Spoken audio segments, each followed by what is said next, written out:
really looking forward to sitting down and kind of hearing what my colleagues have to say. Just to help frame the afternoon sessions, the difference between these sessions and the ones in the morning. The ones in the morning were really intended to kind of lay out problems, issues, and areas. But this afternoon, we really have been tasked with digging a little bit deeper, getting down to the next level, and focusing on some solutions that can be used to help address some of the issues, the many issues that were outlined so eloquently in the morning sessions. And HIA is a tool that I think is near and dear to my heart, that I think is a very useful tool, very flexible, and one that you should consider, I think, using in terms of addressing some of the issues that you may work on from day to day, or issues that may be affecting you in your community life or in your school life. We have, we're going to spend about 8 to 10 minutes, each of us, talking a little bit more specifically about ourselves and about the work that we're doing and how we're applying this tool of health impact assessments and how you can use it to more broadly address some of the problems that you're encountering, as I said, in your day-to-day lives. I'd like to welcome my co-presenters. And I think probably the best thing would be to read the biographical statements kind of as they're coming up to do their presentations. And we're going to, I think we'll start with Chuck Boyd.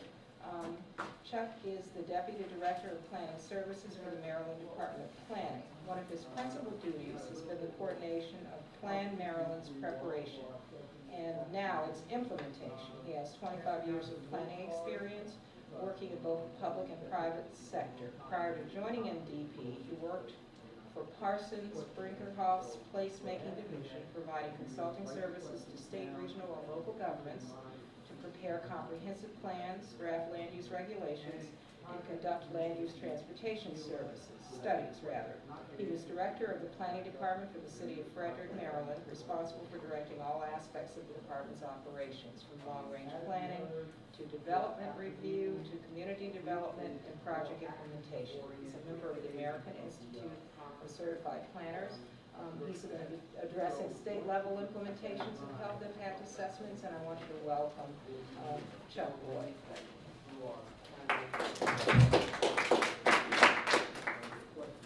Thank you. I'm just going to do just a few brief introductory remarks. I'm the one that put the Plan Maryland, as you can guess, at your seat. So if there are any left over at the end, feel free to take them. We encourage dissemination of information about Plan Maryland and the state's efforts with regard to smart growth. So I don't need to take any extra ones back. But I do want to because it was kind of interesting when I was asked to speak on this. I have a real interest in health impact assessments, but then I was kind of scratching my head. Well, you know, right now the state of Maryland doesn't have an integrated health impact assessment process. I think we're going to learn some about some local experiences. But I did a little bit of initial research, and at the state level there has been since maybe even before, but at least in 2008 there was a proposed pilot program legislation introduced that was subsequently withdrawn to promote a Healthy Place Act, where that they would actually start to look at conduct health impact assessments as part of land use, transportation, and housing. State of Maryland has been at the forefront of growth management and smart growth legislation. And I think we're gradually broadening that perspective beyond just the land use, but how does it impact communities and individuals, and looking at that issue. Obviously we had a discussion at lunchtime today that Maryland State Commission on Environmental Justice and Sustainable Communities is an effort that actually I spoke at one of their sessions about Plan Maryland. So we're continuing to broaden the breadth of what Plan Maryland is. And let me just highlight what Plan Maryland is, and for those that have been kind of under a rock or have been in another part of the country, not in Maryland, because I've been preaching this every day, and if you haven't heard me before, I'm not doing my job. So, Plan Maryland is the state of Maryland's first state development plan. The legislation for state development plan has been on the books for over 50 years. No governor in his right mind was actually willing to actually take this forward because of the obvious conflict between local government and state government.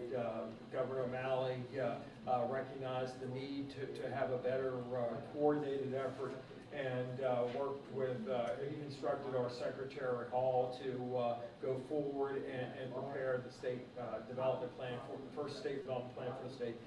The governor adopted that plan in December of last year, and you have at your seat an executive summary. The plan is really set up, and I'm going to just give you a context of it so you'll hopefully be able to then see how it may be fitting into some of this local discussions we have.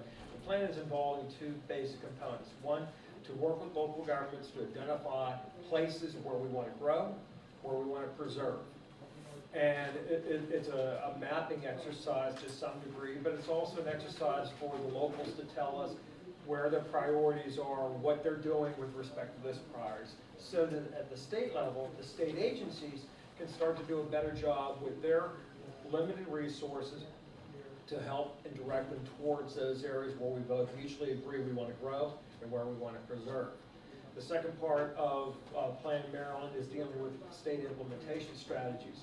And each state agency was asked to go back and look at their various plans, programs, procedures, and see how they could actually improve the effectiveness of those programs to address the three goals of Plan Maryland. The three goals of Plan Maryland are to create, to concentrate growth in our existing communities where we already have existing infrastructure, planned infrastructure. Secondly is to preserve our rural communities, rural areas, and our natural resources. And third is to create sustainable communities throughout the state.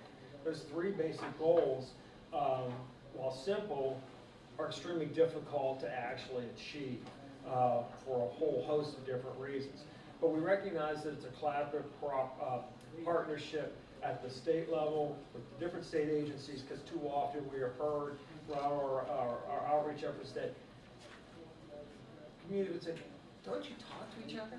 Don't you state agencies actually say what you want to do this? Because we're getting mixed messages and cross goals coming time and time again. So one of the things we really try to do is try to break down the silos between each of the, and so that from that perspective, we really try to do an assessment to look at this.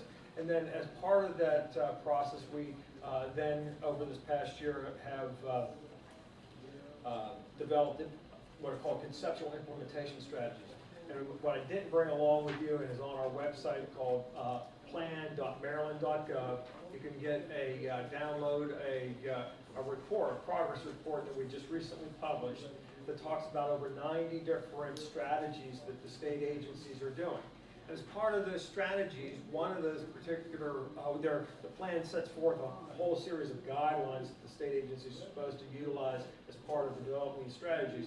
One of them talks about the issue, in fact there's 12 of these guidelines, but one of those talked about the issue of social equity, safety, and education. And it really focuses on, as these implementation strategies are developed, and working with the different state agencies, that we look at how we can improve our the equity, environmental justice issues as well. So, and just related to that, one of the things of these implementation strategies we realize is often the first thing everyone gravitated to was those things that were related to their specific mission, their programs.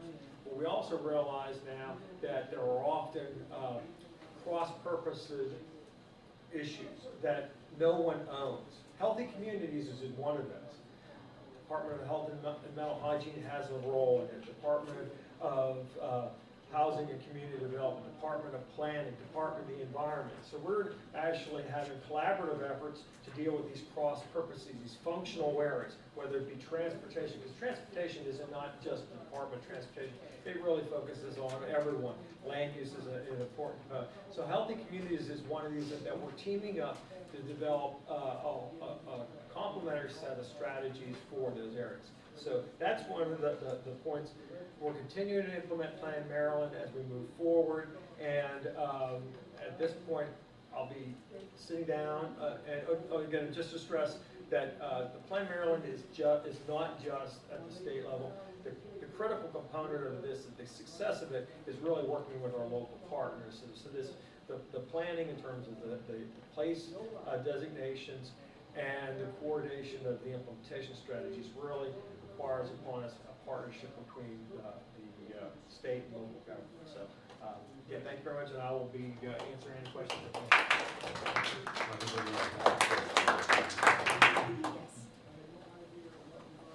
So for those of you who came in after my introduction, we are going to allow each of the speakers to give brief remarks and to give you a sense of how they're using health impact assessments in their own work, and then we're going to open it up for discussion of how this tool could be implemented. And we'll, of course, have suggestions for you about how we think you could implement it. But yes, this session is not intended to be fully talking heads. It's going to be partially talking heads, but we're not going to talk as long as we might otherwise talk. And for those who may not have a complete understanding of what health impact assessments are, how they can be used, I would be remiss in my duties as a stand-in moderator if I didn't say that typically these tools are used to evaluate the health impacts of a policy or a program that's being implemented in a sector that's not health related. So for example, there'd never be a health impact assessment of a hospital, for example, because that's in the health sector.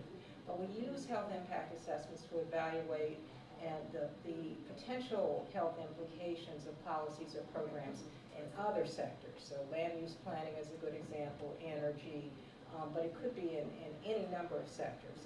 Any proposed policy or program, we want to look at how that might impact the health of those who are in kind of the catchment area or who may benefit from the results of that proposed policy or program. So it's a useful tool for really involving people in other sectors and working with those in the health sector to erase some of those silos and really get some cross-sectoral cooperation and collaboration, but also to bring the tools that we have in the health sector to bear on planning in other areas. So without further ado, I'd like to ask Keith Davis to be our next presenter. And Keith Davis is the Health Impact Assessment Planning Coordinator for the City of Baltimore's Health Department. He serves as the principal investigator for a CDC-sponsored grant to increase the capacity for the City of Baltimore to conduct health impact assessments and to include health in decision-making across departments. He's currently overseeing the completion of 3 HIAs related to urban infill, alcohol policy, and vacant property reuse. Previously, Keith advocated for smart growth initiatives with the Sierra Club in Santa Cruz, California, and served as a research associate for the City of San Francisco's Department of Public Health. And HIA really has flourished in San Francisco, and some of the thought leaders for this process and tool have grown out of the San Francisco initiative led by Rajiv Basha. His experience also includes serving as staff for the City of Miami Beach Planning Department and as an analyst for the City of Philadelphia's Neighborhood Transformation Initiative. Thanks. So I'm just going to sit here. That's all right. It's a long day. The City of Baltimore received a grant last year from the CDC called Designing Healthy Communities Grant to conduct 3 health impact assessments a year for the next 3 years. And 3 of them were due yesterday, so I thought it would be interesting to pile this on because I didn't have enough work.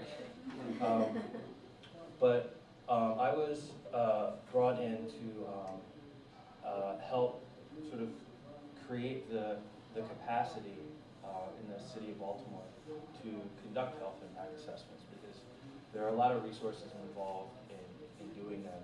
And Baltimore is increasingly becoming aware of the impact that different departments and the decisions that come out of different departments and different agencies have on health. So I think it's worth taking a minute or two to talk about where this interest came from and sort of where they are now. There's this notion of health in all policies, which is something you'll hear a lot if you're working on health impact assessments. That is really the goal of this sort of initiative. It's not really to conduct a lot of health impact assessments of things. It's to create partnerships between the health department and the other agencies who are responsible for these programs and policies, sort of like upstream. I like to think of them as being upstream, like housing and transportation, planning, education, things like that. That I guess sort of indirectly impact the health outcomes of the community. In Baltimore, they have access to a lot of data on a very localized level. So they're able to look and compare different neighborhoods in the city in terms of their health outcomes, in terms of asthma, cancer, HIV, etc. This isn't always possible. A lot of times that sort of health analysis is occurring at the county level. So to be able to see the disparities in Baltimore from neighborhood to neighborhood is really eye-opening for the city. They found, this analysis was done before I was there, but they found differences in life expectancies from one zip code to another that were as high as 20 years. So to predict somebody's life expectancy based on which side of the street they live on in some neighborhoods, and these are rather small areas. So the city created this Healthy Baltimore 2015 set of priority goals for the city that include just generally, reducing tobacco use, addressing substance abuse, reducing instances of cancer, creating healthy communities, et cetera, things that you would expect to see from a health department. And the mayor in Baltimore is actually very encouraged by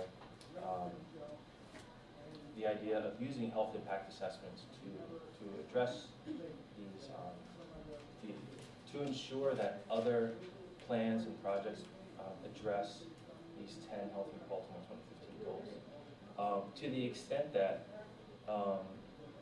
one of the health impact assessments that I'm working on, or actually that I just turned in, but I think we're still going to do a little bit more with it, was on the mayor's office's redevelopment plan for the downtown west side area. I don't know if you're familiar with Baltimore, but there's the Lexington Market. It's kind of near the University of Maryland. It's sort of the new arts and entertainment, arts and entertainment sort of district in the city.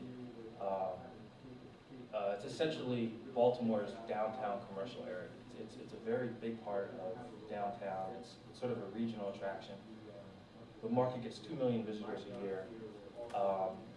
There are a lot of vacant properties.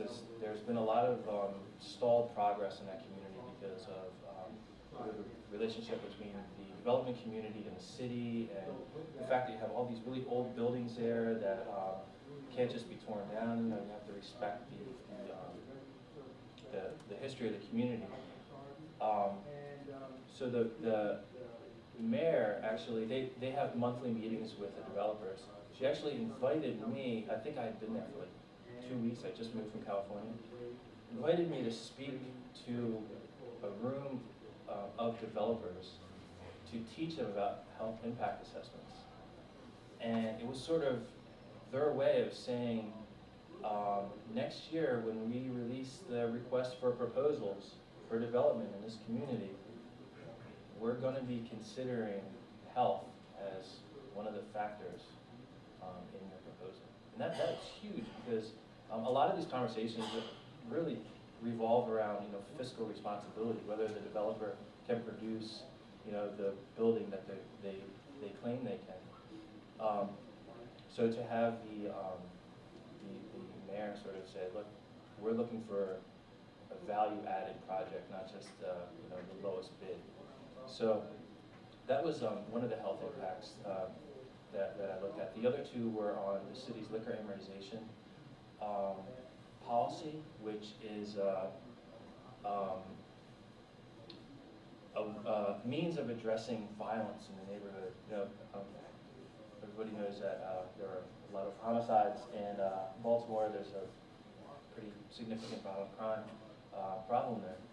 And through the use of data and health impact assessments, I think last year, Johns Hopkins identified this sort of relationship between, or really, I mean, everybody sort of knows, just like they said at the lunch today, people intuitively know there's this relationship between crime and alcohol.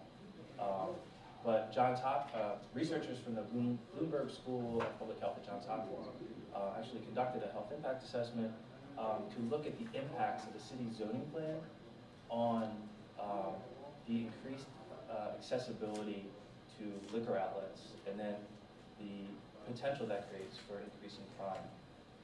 So they recommended that the city address the density issue of liquor outlets. And the city, in response, just looked at their zoning and found that 100 of the liquor outlets were non-conforming since 1970. So the last zoning plan took place 40 years ago. We have 100 liquor outlets who were sort of grandfathered into residential neighborhoods. So that's conforming versus non-conforming. Non-conforming means there's liquor stores in a residential neighborhood. So there's 100 of those in the city. There's been a lot of research showing a correlation between these liquor stores and violence. So what I was sort of tasked to do is, since somebody had already done the health impact assessment on liquor stores and violence, my task was to look at, well, what happens when the liquor stores close in those neighborhoods? And this actually was less of a health impact assessment and more of sort of a plan for further research, because to say what will happen when a liquor store closes regarding violence is really impossible. There's so many different variables involved. But I think what came out of the research is that what you replace it with should address sort of the social disorganization that coincides with violence in the community. And while that's probably not a very good example of a health impact assessment, it's a better example of sort of health in our policies. So as they move forward with transferring the liquor license from that site, there's a store owner there who is going to be left trying to figure out what he can do to improve his livelihood. And to address that, the health department will work with the planning department, will work with legislation to try to support that adjustment as the city addresses this issue with violence. And then I guess the last thing I want to say is that a big part of the health impact assessment process in Baltimore is not just getting data sources around the city and getting the other departments to work together, but it's also building capacity in the community to recognize health impact assessments as a tool for addressing their issues. And for that, there are separate programs in the health department where they're going around to each neighborhood, doing neighborhood community health meetings to sort of elicit from them what their values are in the community regarding health and the built environment. And the goal for the second year of the grant is to use that information to sort of drive the decisions that we make regarding what we're going to do a health impact assessment on, and also what the health determinants are that we look at as we scope, as we frame each health impact assessment. So, thank you.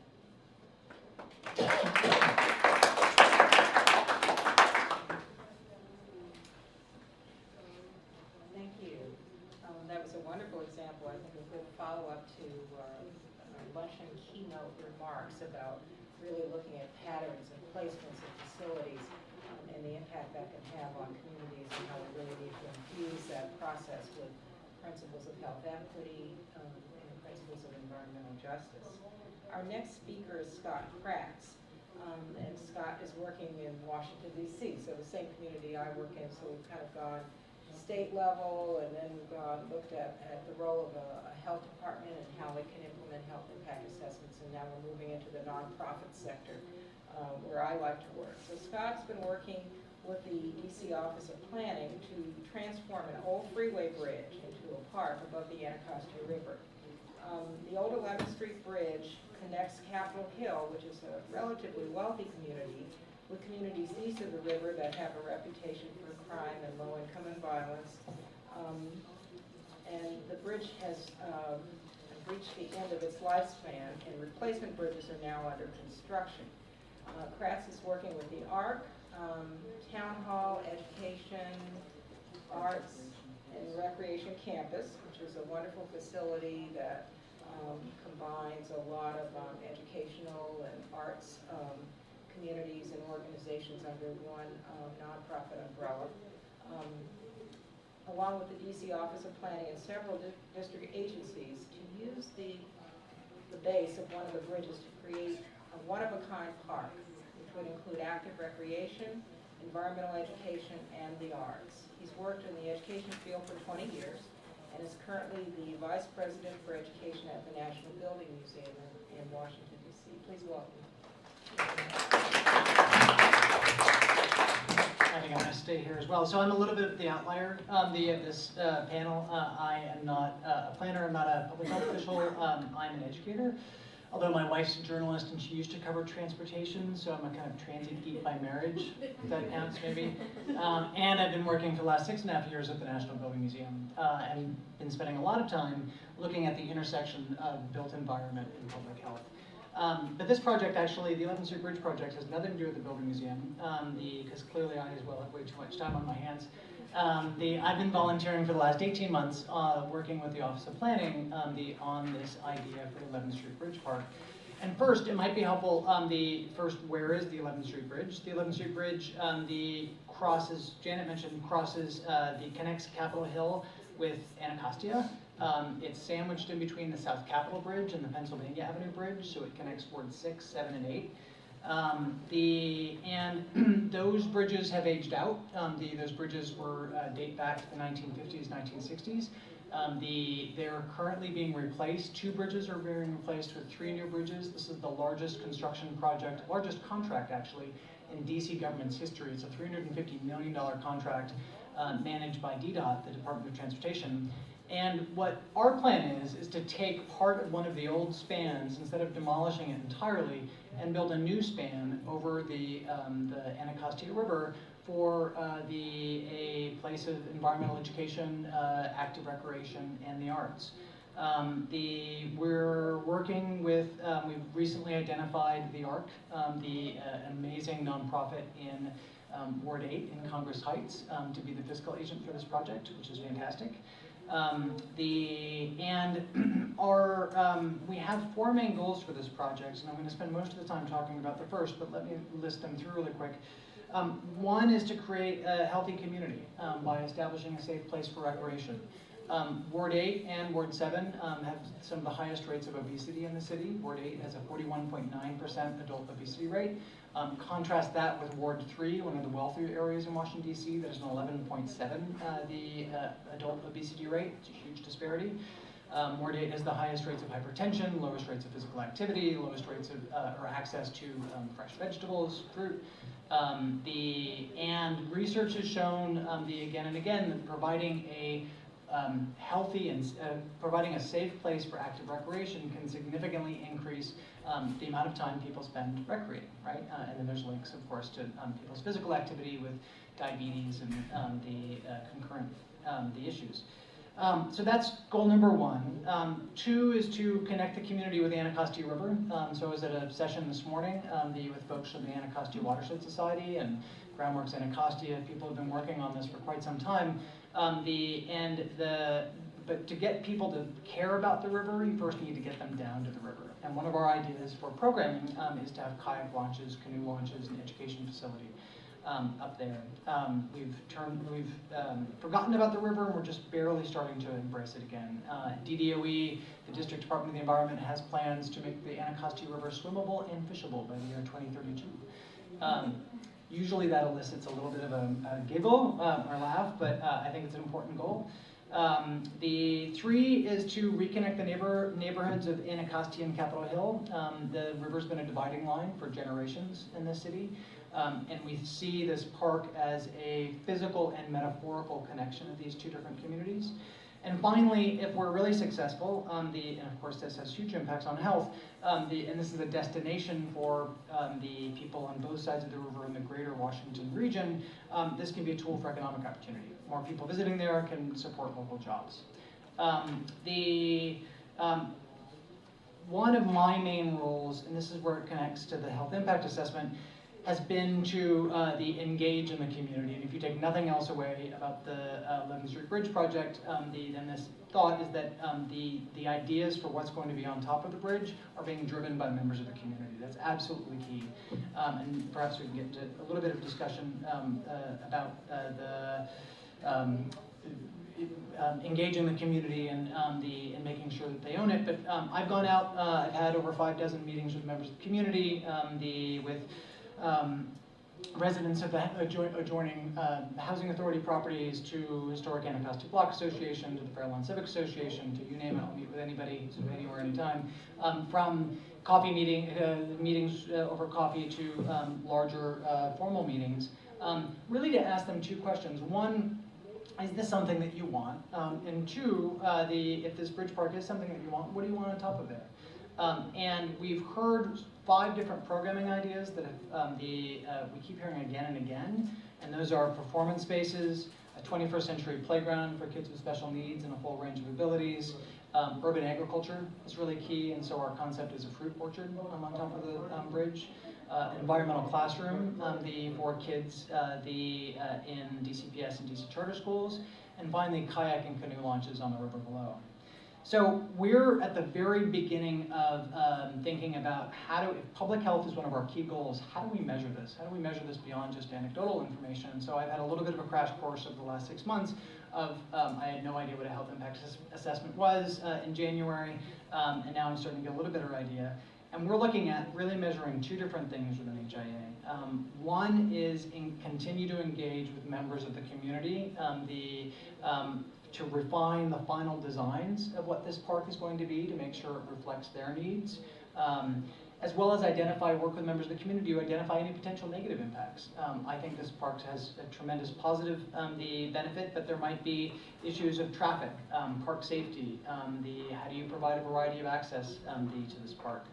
And 2 is how do we collect the information about residents in proximate census blocks from existing resources such as youth risk behavioral surveillance system, the behavior risk factor surveillance system, all these things I'm learning, to get a baseline so that we can go back after this park opens in 2016, it's an ambitious schedule, to see if we've made a difference. The information could include current rates of physical activity, asthma, exposure to violence, as well as amounts of fruits and vegetables that are consumed.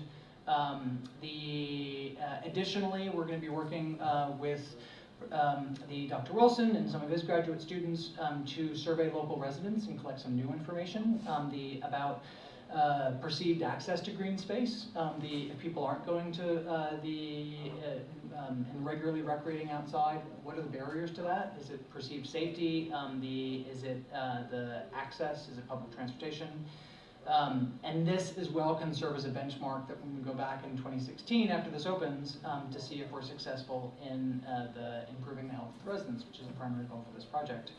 I guess I'll just end by saying time and time again, and we're working on this project, I'm reminded, and certainly the reason why all of us are here is that place where we live and work is the greatest social determinant of health, right? we feel passionately that this bridge park can have a huge benefit on that place, on the residents that they serve. And I'll say one very last thing is that I think this is another opportunity as well, and we're working on the HIA, and I think this is a real strength of HIA's, as I understand it, is to bring together the other agencies that might not necessarily be directly engaged or thinking about the forefront of health, the working together, sitting around the same table. So in that effort, we've got 4 different partners for our HIA, which we're starting in early 2013. The DC Department of Health, working with Autumn Saxon-Ross, who's actually here at this conference, the DC Office of Planning, University of Maryland School of Public Health, and a nonprofit, the ARC. So we're excited to be working on. So look forward to the conversation afterwards. Thanks.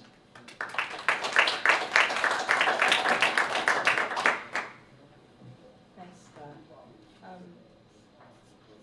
So to kind of give you another example of local efforts to engage in health impact assessment and use local community members to conduct the assessment, that's going to be the focus of my discussion this afternoon. And I'll start by introducing myself. I'm Janet Phoenix. I'm an assistant research professor in the School of Public Health and Department of Health Policy here at Washington University. I also am the executive director of a nonprofit organization called the Coalition for Environmentally Safe Communities.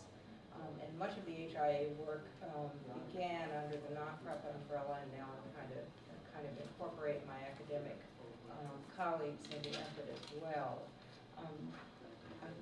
The nonprofit was able to secure some funding in 2007 from the Environmental Protection Agency through the collaborative problem-solving grant process to pull together a coalition of groups working on environmental and health or environmental health issues in the District of Columbia.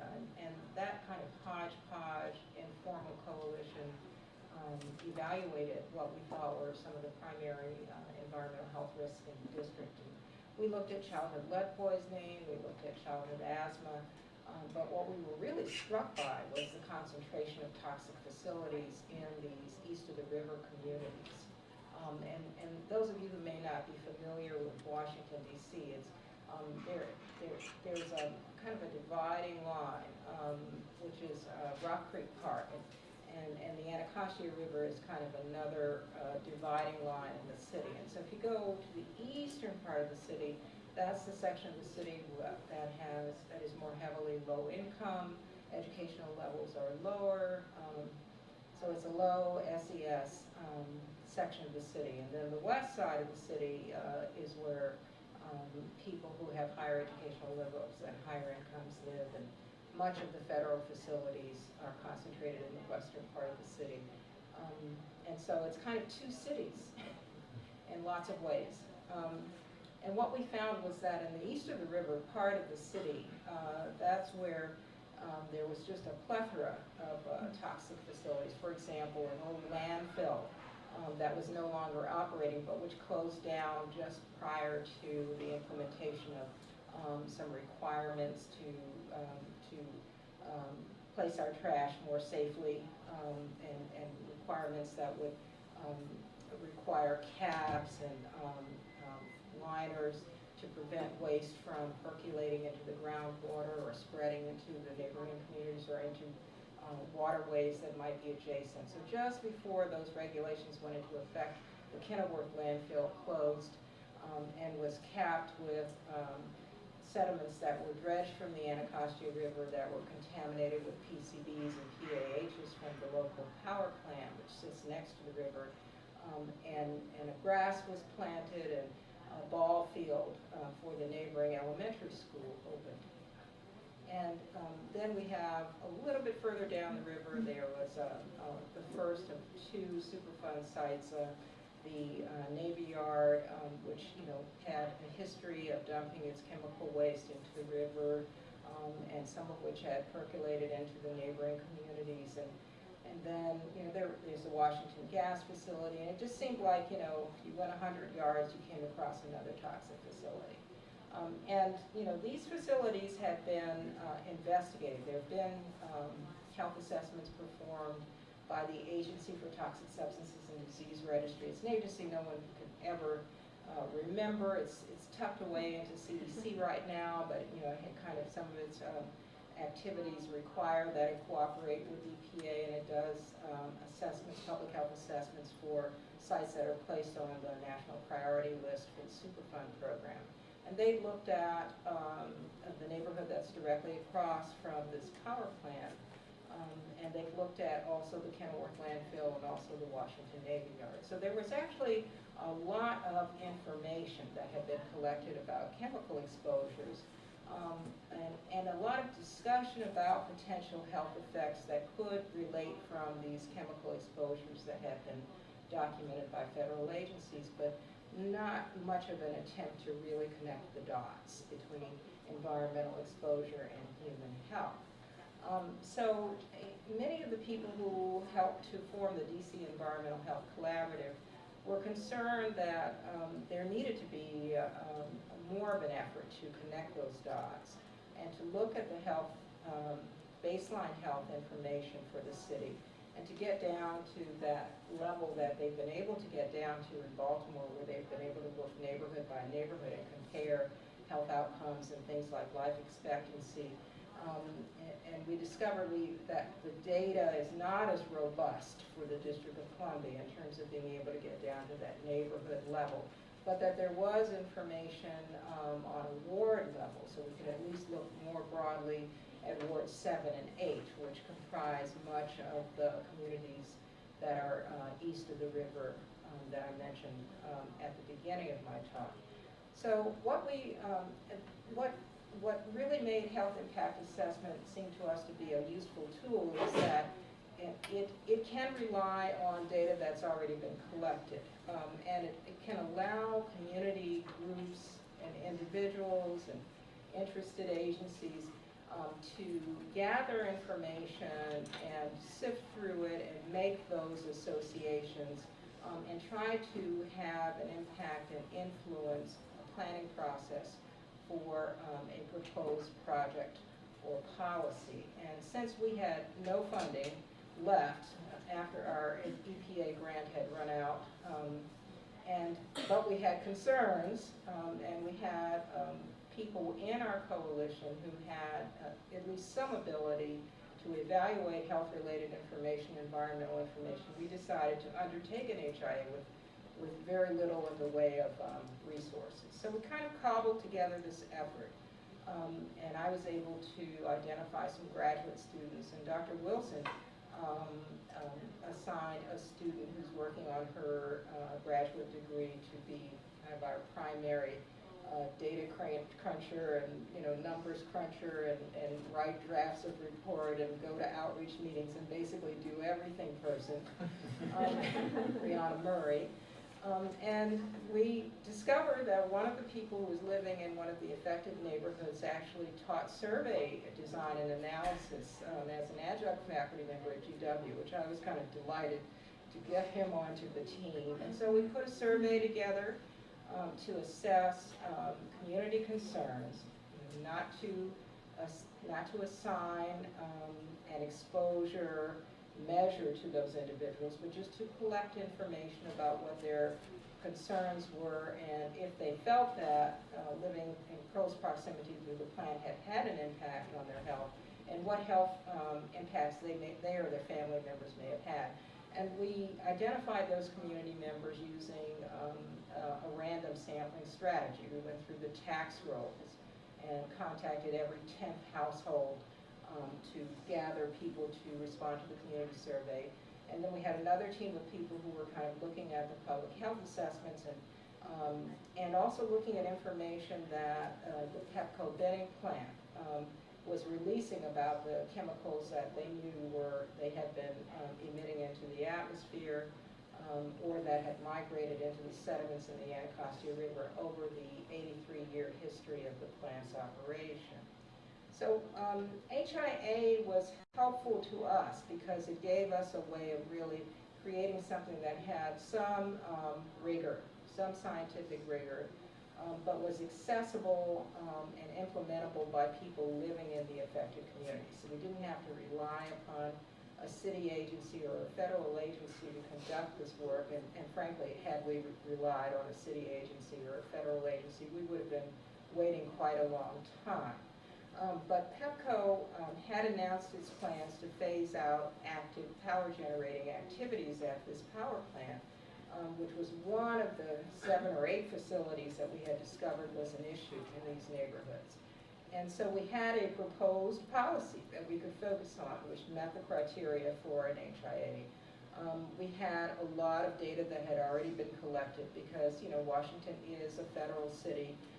And so every once in a while, federal agencies feel they need to really take a pretty close look at what's going on in their backyard and make some resources available.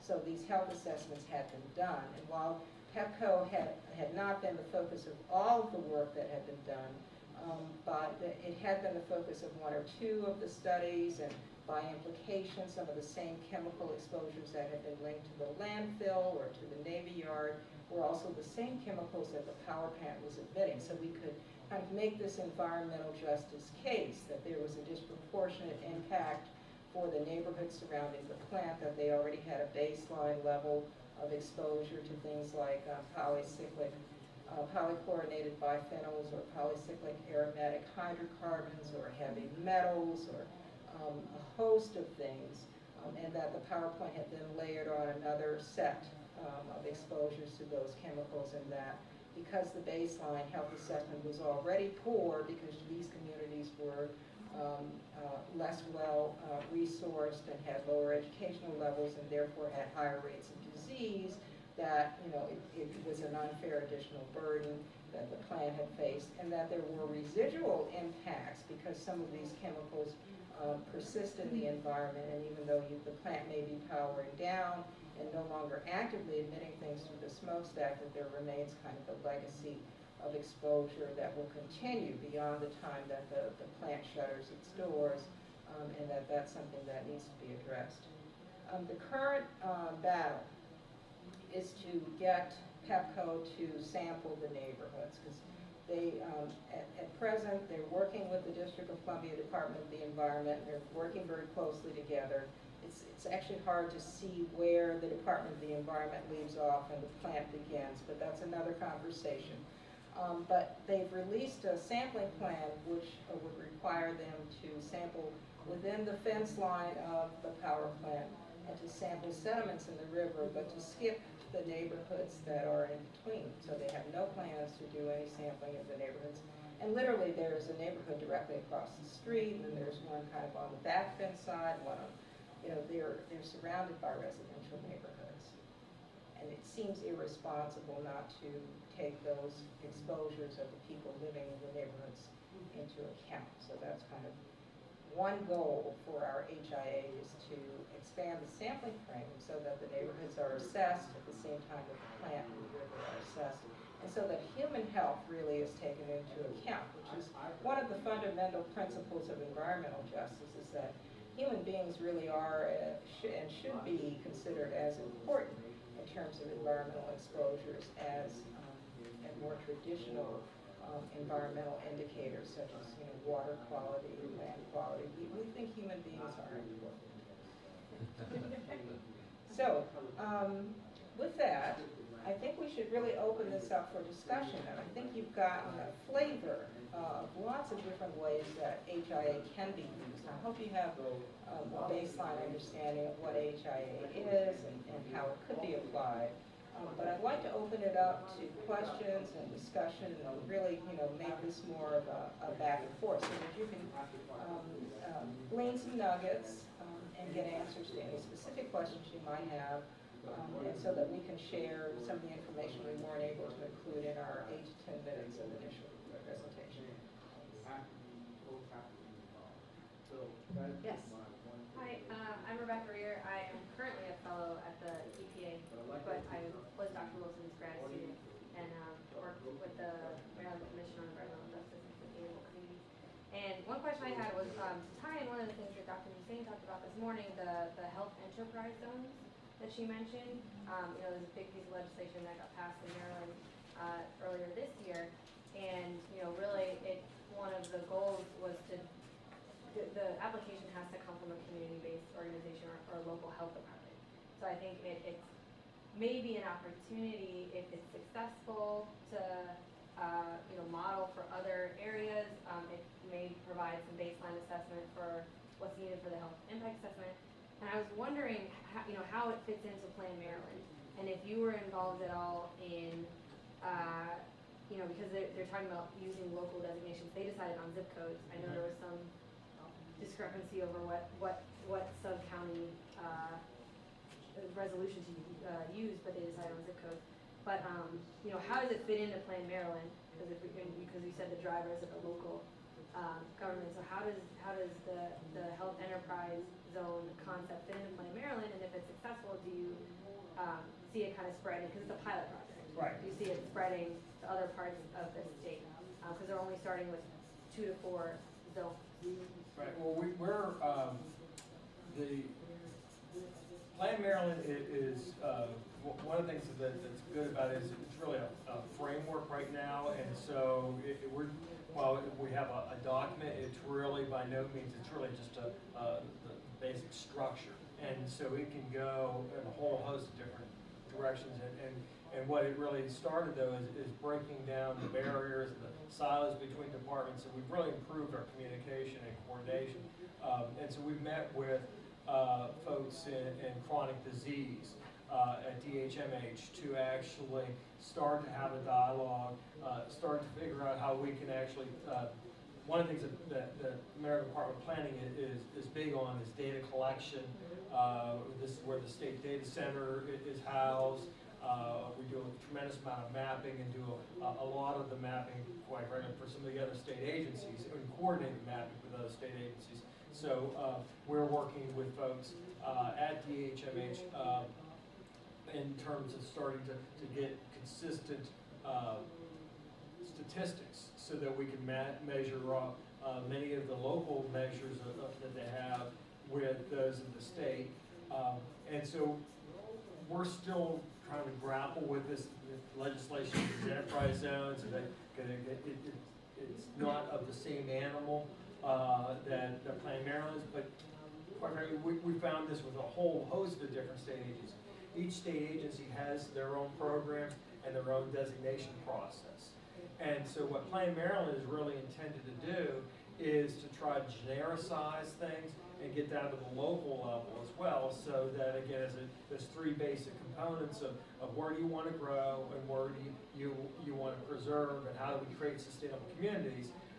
We get down that level, and then you can build upon it and then focus in on sub areas. So it's a long story short, it's an ongoing effort with respect to that. We recognize that there is that effort there. We have a whole host of different efforts. The one that's at the local level that's sucked up all the oxygen at local governments lately has been our septic bill.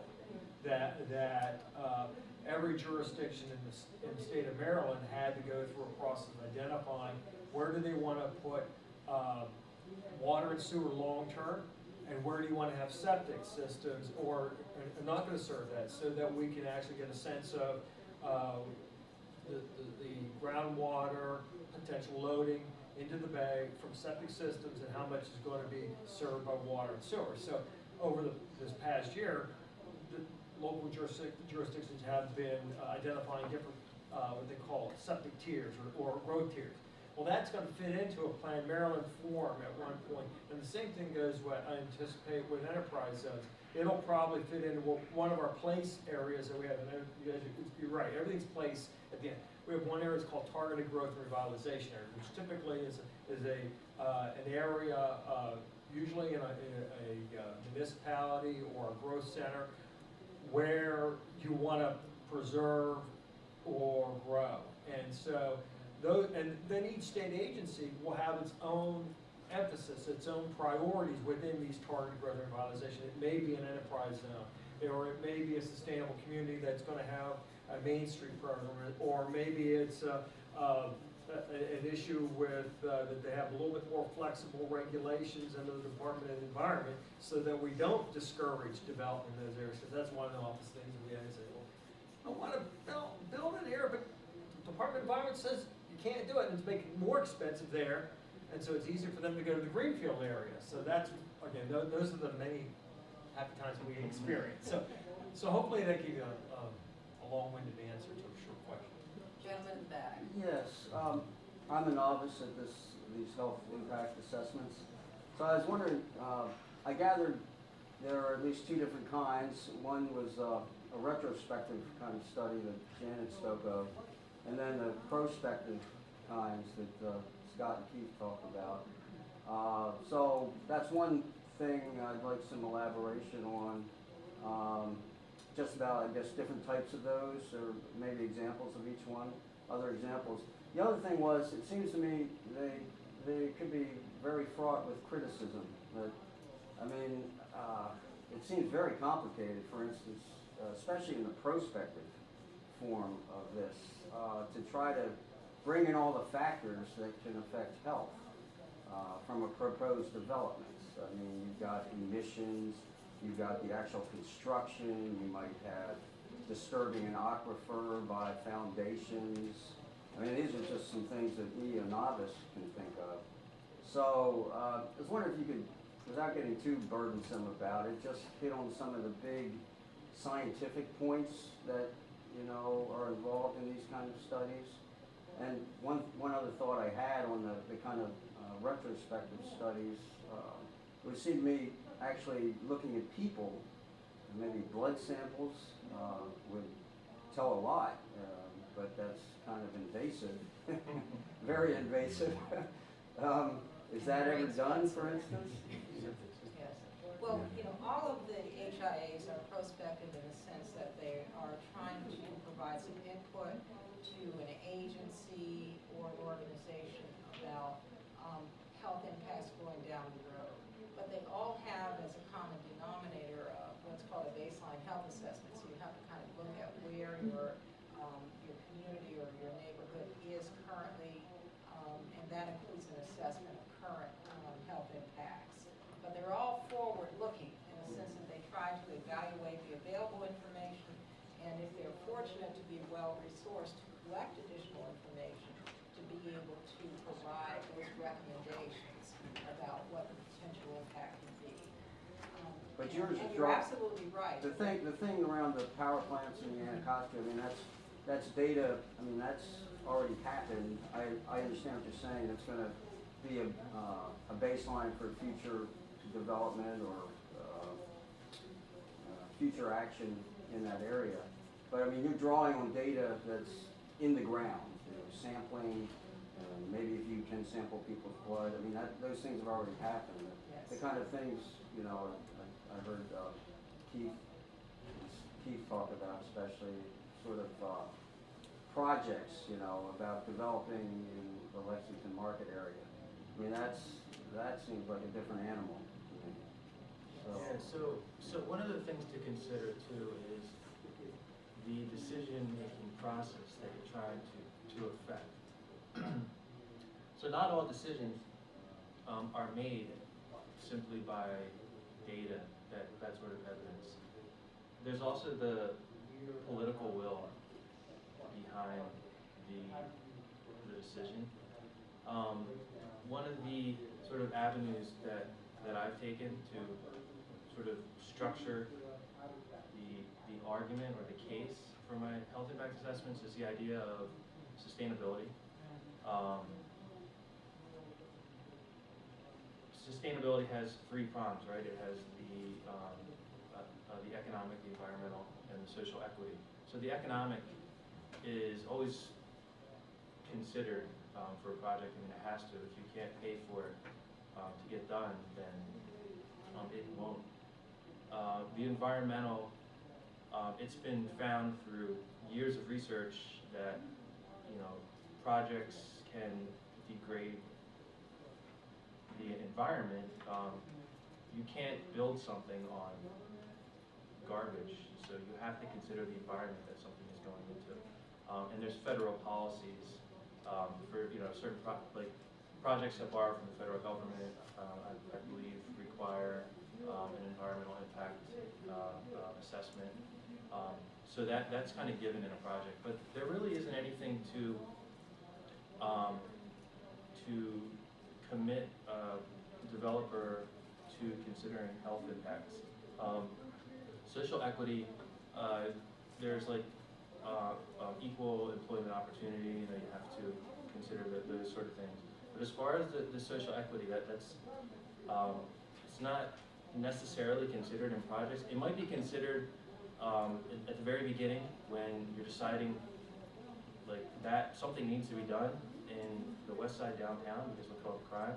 So there, like the social issue is considered. But then when a project actually gets rolling and goes to the decision-making table, that is not always brought in, and for a large part because the data that's used to support the social equity piece is either, you know, fraught with holes or it just doesn't fit into the decision-making process well. So what you do then is you really look at the political will, and for that, a large part of health impact assessments, it's not just gathering the data. There's so many possible things that you can look at if you were simply gathering the data. So a large part is community engagement, and the health impact assessment has 6 or 7 steps, depending. But each step, from screening, where you decide to do a project, to scoping, where you decide what you're looking at, to the assessment, building recommendations, reporting, each step has a component in it where the community can get involved. And I think that one of the most important steps for the community to be involved in is the scoping, where they like, so what we did in the west side was we held 2 workshops. In the first workshop, we had the project manager from the mayor's office come and walk our group of gathered stakeholders representing the University of Maryland, store owners, residents, etc. We had about 35 people come out. We met at the Lexington Market. We had the project manager from the mayor's office give everybody a tour to let them know about the vision from the mayor's office. And we had some experts come from Hopkins to teach them about health impact assessments. And then on the second day, we created this small group exercise where we had them hypothesize about what the health outcomes would be if the city implemented these strategies, and then vote on them. And so they created a list of maybe like 40 or 50 potential determinants of health that would, you know, sort of mediate between the project strategies and health outcomes. We had them narrow them down to 3 or 4 based on voting, and then with that, we did our assessment. We assessed those 3 or 4 social determinants of health, and we can then go to the mayor's office and say, this is what the community wanted us to look at. And so from that, we're able to, you know, focus our resources on getting the data for just a few things, but we know that those are the things that the community is most concerned about. So you see how it's a combination between science and Sociology. right. Just to piggyback on that, being a novice on this, the 2 big things that I've learned about HIAs is one, I went into this thinking that we'll collect baseline information and we'll go back later and study it again and see what's different. But the emphasis on engaging the community, as Keith mentioned, is absolutely key and essential. So we're looking at this as and 2, when to engage the community is absolutely critical. How do you identify what those decision-making points are, where you're building that road, how you're removing the power plant, what's the final, the programming going to be on the park, for instance, to give the community real voice in that project. So in our case, we're looking at doing this after we have an idea of what that final design is going to be, of how do we tweak that to make sure we're engaging members of the community. And if you, this is probably on most people's radar, but one thing that was extraordinarily helpful to me was looking at the Pew Charitable Trust and Robert Wood Johnson Foundation Health Impact Project. Just Google Pew Charitable Trust and Health Impact Project. They've got some great information on there, as well as a geographical map of HIAs that have happened across the country that they funded with the financial support of Robert Wood Johnson Foundation. It seems to me one of the challenges for HIAs, as I understand it, and people can jump in, but is collecting that baseline information is important, but making sure then you have funding on the back end to go back and say, okay, you've assessed the need, now can you go back and say, well, here's how we've addressed that need. one solution that we found is we're building an endowment for the Bridge Park. We're trying to build in money so we can go back on a regular basis and to see if we're effective or not. The other thing is, how do we use some existing sources of information so we don't have to take the very expensive role of going out and collecting that information again and again, working closely with the DC Housing Authority, working closely with DC, the Health Department to identify where some of those, where they're already collecting information on a regular basis that you can go back. In addition, the San Francisco has several sites. The San Francisco Department of Health has been one of the pioneers of the use of HIA in the United States. And so they have a toolkit and a guide that can walk you through the steps in terms of really trying to help understand the process and understand how to apply the process to your particular need. So, yes. So my name's Maria. I'm actually a physician by training, and I'm an independent consultant on environmental and human health issues. So I'm new to this HIA thing as well.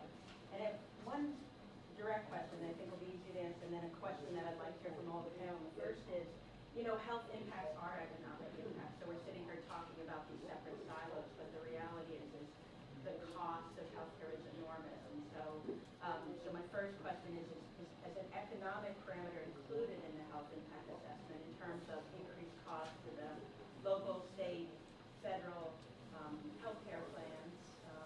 And then the last question for everybody is, what would be your wish list be in terms of health impact assessments? What are we missing in terms of the data that would facilitate gathering some of the information? You mentioned having enough funding up front to go back and do assessments further down the road. So,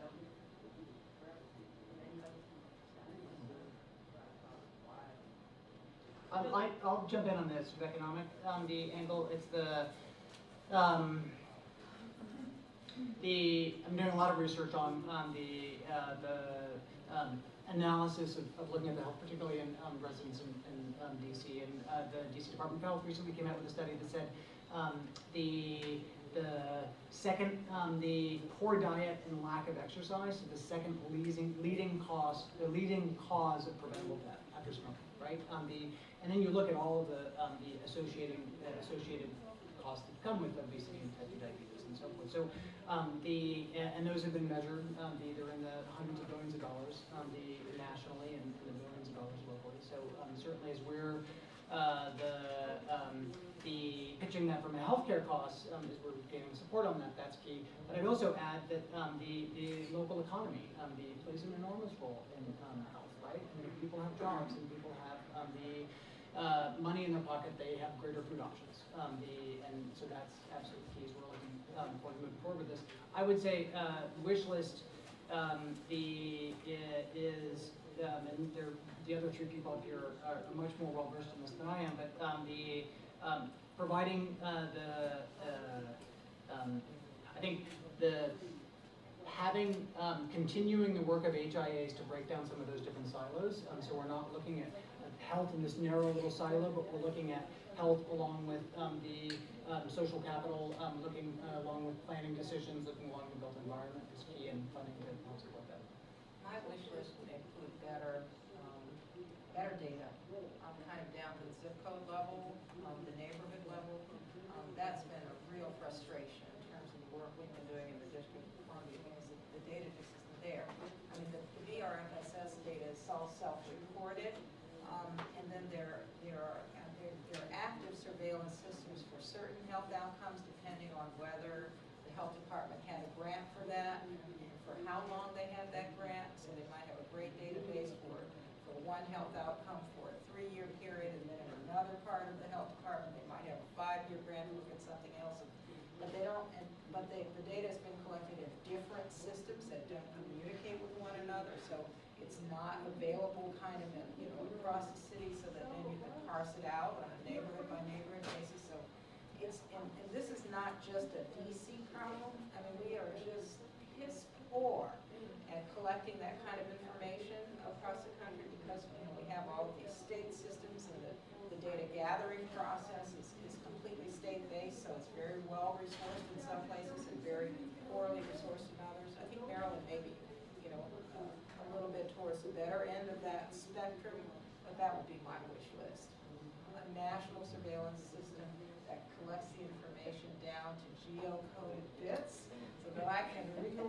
by comparisons, neighborhood by neighborhood, city by city, and then more broadly? So we didn't include that sort of financial analysis in our HIAs, but I wouldn't rule it out. And I wouldn't rule it out even for the ones that we just did. So the next step for the 3 health impact assessments is then to give them to the respective project managers and also to release them to the community. So we're going to be looking at how we're going to communicate our findings. So that would certainly be one way to put it in dollars and cents. Another place where you could use the financial cost would be sort of in the beginning, like when you go from these are the community concerns, these are the determinants of health that they said that they're most concerned about. The first step of the assessment then really is to see whether these determinants are actually related to health and to what degree, like to what magnitude. And you could kind of say there that like not having a bike lane, or sorry, if you include more bike lanes, then you would expect this many more people to ride a bike. So you're kind of going downstream here. So you're like, bike lane, this many more people will ride a bike, which is this much more physical activity, which has, this effect on the community's obesity, heart disease, etc. And then if you want to take it another step, you could say, and that, by addressing these issues, you save the city X amount of dollars. So I guess really it has to do with your audience. So. Do something for the wish list. Data for Christmas this. is coming up. Yeah. No, actually, well, yeah. So it's funny. I work in the health department, but I don't have personal access to the epi data, to the epidemiological data in the department. So while we're building capacity in the city to conduct health impact assessments, with the city, and then also capacity around the communities in the city, we also have to build capacity in our own health department. So that's one of my things. Yeah. Someone mentioned communication and monitoring, which are kind of, at the tail end of the HIA process and often at the unfunded end of the HIA process. But a communication plan is as important as your assessment of the data that you collect, because the goal is to be able to influence the decision-making process for that proposed policy or program. So you have to think really way in advance about who can influence that decision-making, and they may not be directly involved in your HIA. So you may need to use the media, for example, or you may need to have a strategy for your city authorities, or your city council, the mayor's office, or at the state level, the equivalent of those. You need to know who needs to get the information so that they can leverage the decision making. And that's part of your communication strategy. And then what Scott was talking about in terms of long-term ability to continue to collect information so that you can evaluate the long-term impact of the decision is important. And you have to build that in as well. So I know there were questions on this side. Yes. I'm Barbara Goffin. I work with physicians for social responsibility. I find the community involvement in this whole HIA process tremendously exciting and positive. I wonder though whether in relying heavily on community concerns to identify your source of the focus of your study doesn't leave some gaps, especially when you're working in an urban environment where the sources of pollution and contamination or determinants of health can be so many and varied and may not be located in the precise neighborhood or geographical area where you're working. So, if you're doing a study in a neighborhood, you may be a neighborhood that's heavily impacted by vehicular traffic that's not immediately there but close by, or by coal-fired power plants, or by other industrial facilities. So I'm wondering, in terms of community engagement and stakeholder engagement, how to define your stakeholder community widely enough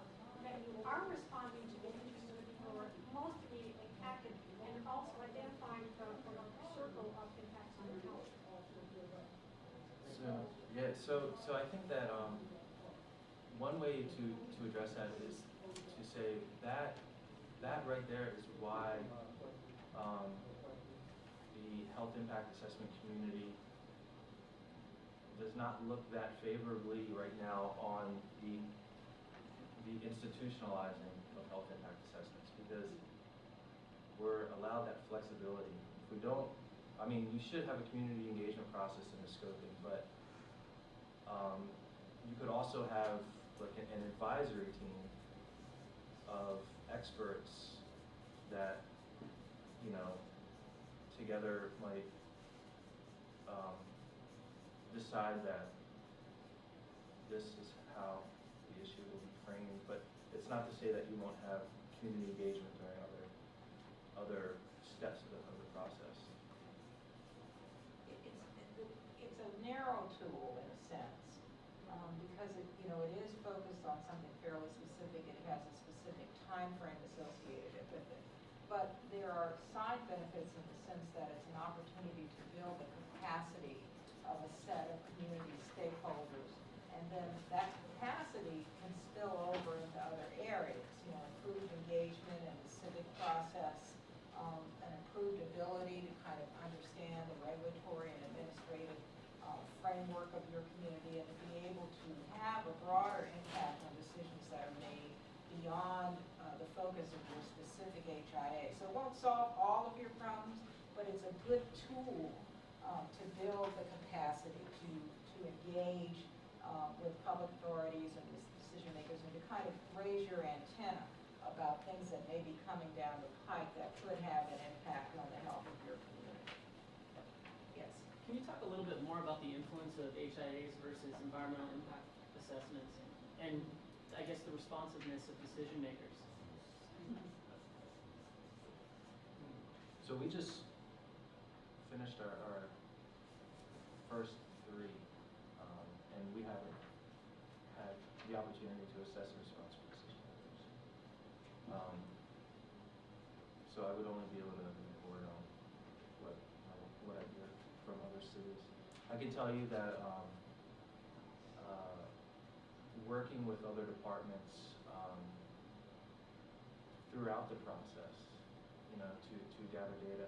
One of the health impact assessments we were doing was on the city's vacants to value program, which is to address the city's 15,000 vacant properties, to sort of rearrange their strategies for working with developers, to attracting investment to different communities. So like streamlining the I can't think of the word, but the process of the buying and selling of city-owned vacant lots. So we wanted to do a health impact assessment of that sort of process, and we reached out to the housing department, and it took a while to get their support, because they thought that we were looking to sort of derail their program, but in effect we want to, we kind of have the same goals as them, so it's a matter of aligning your goals together, and we kind of had to sell to them that, so I think there's only been one HIA that has actually stopped, really stopped the project, and that was in Arizona, and it was Arizona or New Mexico, and it was related to toxic pollution. It needed to be stopped. But really, HIAs are about trying to get into the decision-making process early, like before the clock starts ticking for developers, and just tweaking things here and there to improve the health benefits and to mitigate against negatives. So if you can sell that to these other departments, then you're creating that foundation for working together.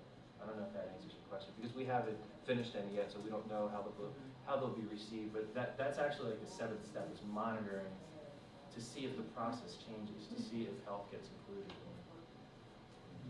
And HIAs use a lot of the tools of environmental impact assessment, but they tend to be conducted by a broader group of stakeholders.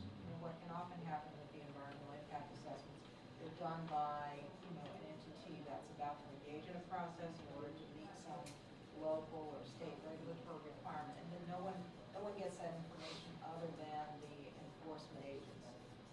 it's not broadly disseminated to the affected community.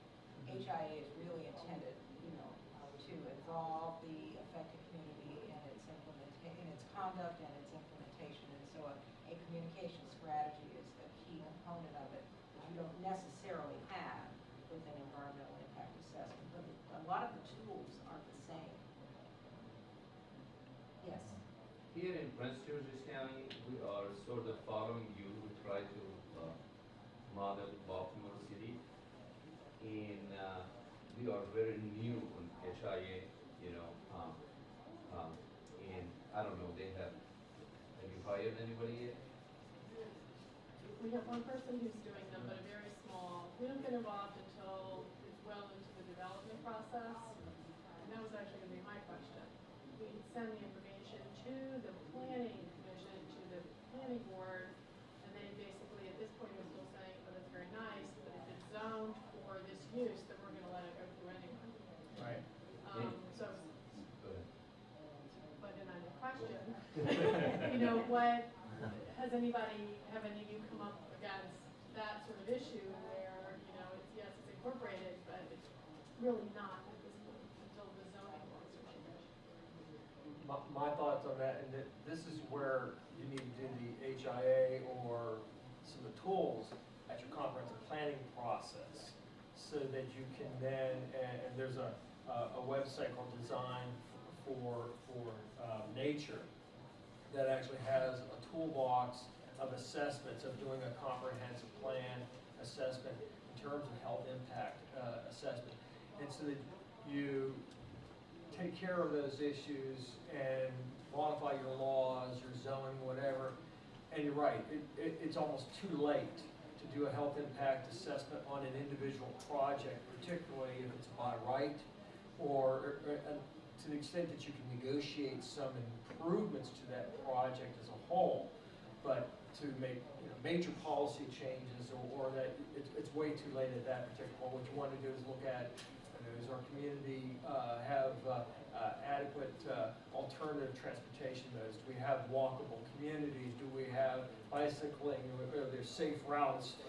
All of these things that deal with safety and health at a much more comprehensive planning stage helps you so that you don't have as many of those challenges later. Or ideally, build it into your regulations so that as they submit their applications, they will have looked at those issues, they will know about that, and we'll have healthier projects being submitted and not have to try to force it on them at the later point in time.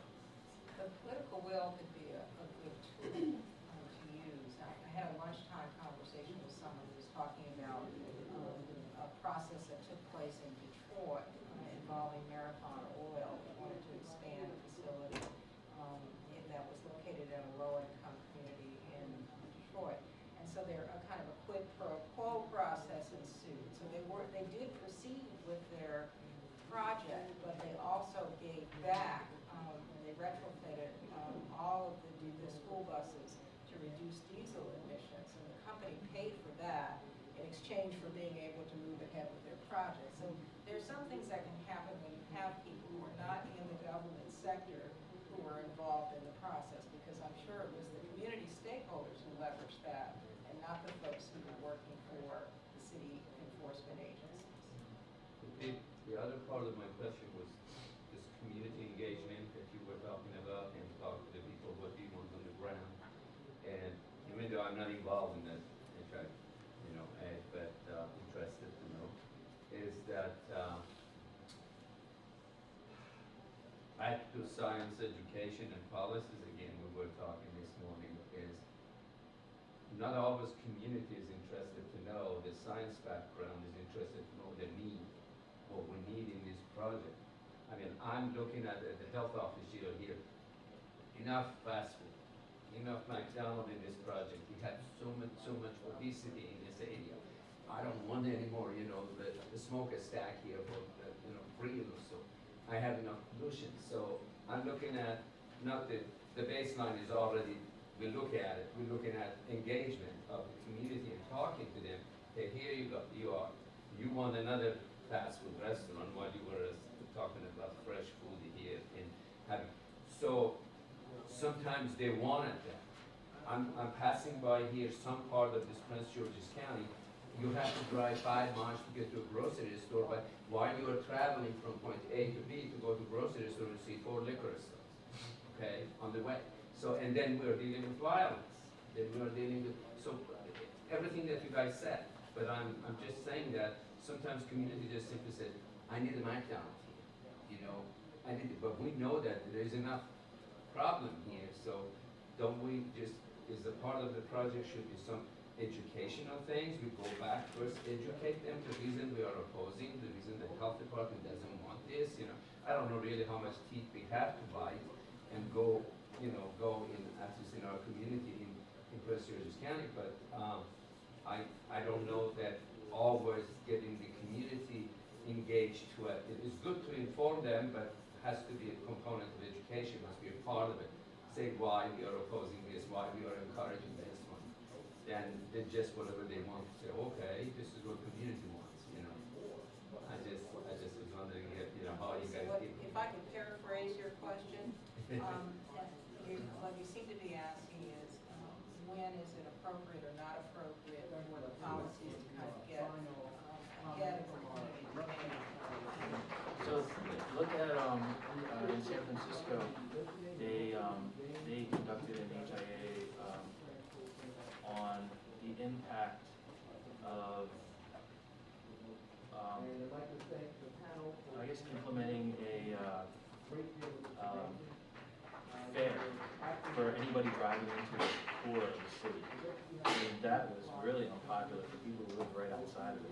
Who would then have to pay to go a couple of blocks, or for people who were commuting from like Daly City, from other cities down the peninsula into San Francisco. In fact, other city, I mean, so that wasn't their plan. That was the city's plan. They did a health impact assessment of it, and right, it wasn't driven by, you know, I guess the local community. That's more of a regional. So I guess you also kind of have to sample your community size too. Like if there's people who want a McDonald's, is that really the broader community, or you know? It seems like kind of an example of the 32-ounce soda policy. That might be a. One size all for $1. Yeah. It's about 3 o'clock, or 3 o'clock. One more question. Really quick question for Ted Meredith. It seems as though it's a really ambitious project to undertake. The goals are very far-reaching. We do have some potential conflict, it seems, with some of the issues that we're talking about. The goal is to contain and keep development where it is. Could end up continuing to dump the toxic industrial pollution in areas that have already had that pollution. I'm just wondering, you know, to what extent the sustainable communities goal is taking account of environmental health disparities, environmental justice issues as a core part of the planning process. Well, again, as I said, we do have guidelines that as state agencies start to work through the strategies and look at the plans, programs, procedures, they should keep that in mind as they move forward. And we recognize that there are a whole host of inherent conflicts that we need to have work. Again, Plan Maryland, we're really hoping that it goes beyond this administration, that it just really establishes an institutionalized framework by which to improve our communications across state agencies with local governments to deal with these issues. And sustainability requires us to address these pollutions regardless of where they are, so that sustainability is achieved everywhere. So we do know that there are those inherent problems. We know that when we try to concentrate development, we have to deal with the externalities of that. We have to deal with the fact that that means we have to have more sewage treatment plant upgrades. We have to deal with the traffic issues. So we have to look at the alternatives to address those externalities that we create by promoting that. But we also know that there are benefits associated with concentrating growth. We preserve our rural areas, and those areas are more natural, and we want to keep those that way. I'm going to invite the panelists to just leave you with a 30-second nugget that may help you as you look at HIA as a potential tool for Francis, start with you. I was hoping to go last. It's all right, on the spot.